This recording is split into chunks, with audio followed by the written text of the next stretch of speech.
चंदनी, एक बिल्ली की कहानी। पुराने शहर की तंग गलियों में, जहां दिन ढलते ही पीली लाइटों का जादू उतर आता था, एक छोटी सी बिल्ली रहती थी। नाम था चांदनी। उसका रंग हल्का स्लेटी था, आंखें चमकीली हरी और पूंछ ऐसी फुर्तीली कि लगता हवा से बात करती हो। लोग उसे अक्सर अनदेखा कर देते, पर चांदनी सबको देखती थी। हर खिड़की, हर आहट, हर दिल की धड़कन। चांदनी का घर कोई पक्का मकान नहीं था। कभी मंदिर की सीढ़ियों पर, कभी किताबों की दुकान के पीछे, तो कभी पुराने आम के पेड़ की जड़ में। उसे जगह से ज्यादा लोगों की खुशबू याद रहती थी। किसके हाथ में दूध है, किसके दिल में डर, और किसकी आंखों में कहानी। बारिश की रात एक शाम अचानक बारिश आ गई। गलियां चमक उठीं और छतों से टप टप करती बूंदें संगीत बजाने लगीं। चांदनी भागती भागती एक बंद दुकान की शटर के नीचे दुबक गई। तभी उसे एक सिसकने की आवाज सुनाई दी। कौन है? चांदनी ने आंखें सिकोड़कर देखा। एक नन्हा बच्चा, हाथ में टूटी छतरी, बारिश से भीगा खड़ा था। उसके चेहरे पर डर था और अकेलापन। चांदनी आगे बढ़ी, धीरे से म्याऊं की। बच्चा चौंका, फिर मुस्कुराया। तुम भी भीग गई? उसने पूछा, जैसे बिल्ली समझ जाएगी। चांदनी ने पूंछ हिलाई। उसने बच्चे के पैरों से रगड़ खाई। एक बिल्ली का सबसे भरोसेमंद जवाब। बारिश थमी नहीं, पर उस पल दो अकेलेपन एक छत के नीचे दोस्त बन गए। रहस्यमयी बिल्ली अगले दिनों में मोहल्ले में चांदनी के किस्से फैलने लगे। कोई कहता वो भाग्य लाती है, कोई वो रास्ता दिखाती है। सच यह था कि चांदनी लोगों की सुनती थी।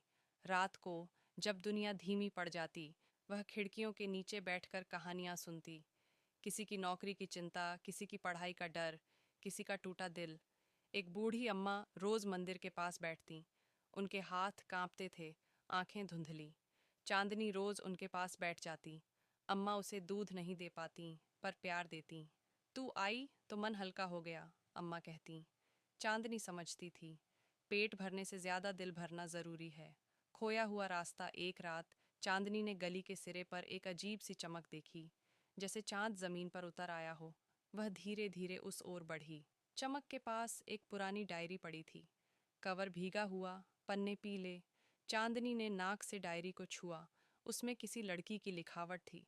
डायरी की खुशबू अलग थी, आंसुओं और सपनों की।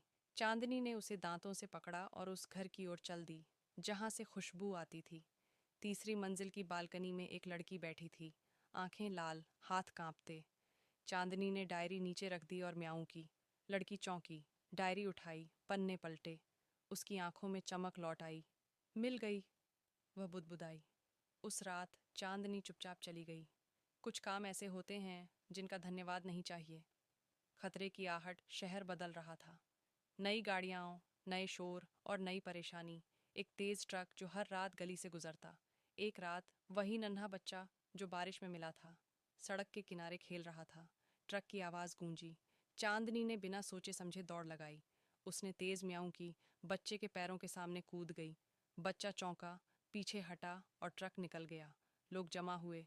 किसी ने कहा, इस बिल्ली ने बच्चे की जान बचाई। चांदनी कांप रही थी, पर आंखों में शांति थी। उसने वही किया जो उसे सही लगा। नया घर। कुछ दिन बाद वही लड़की जिसकी डायरी मिली थी, चांदनी को ढूंढती आई। उसने एक कटोरी दूध रखी और धीमे से बोली, क्या तुम मेरे साथ रहोगी? चांदनी ने आसपास देखा। गली, मंदिर, दुकान, आम का पेड़, ये सब उसका घर थे। फिर उसने लड़की की आंखों में देखा, वहां भी घर था। चांदनी अंदर गई, पर यह उसका आखिरी ठिकाना नहीं बना। वह आज भी शाम को बाहर निकलती, अम्मा के पास बैठती, बच्चे के साथ खेलती और रात में कहानियां सुनती। चांद के नीचे एक पूर्णिमा की रात, छत पर बैठी चांदनी ने चांद को देखा। उसे लगा, हम सब थोड़े से चांद हैं, थोड़ी सी रात। कोई बिल्ली, कोई इंसान, सब अपने अपने तरीके से उजाला ढूंढते हैं।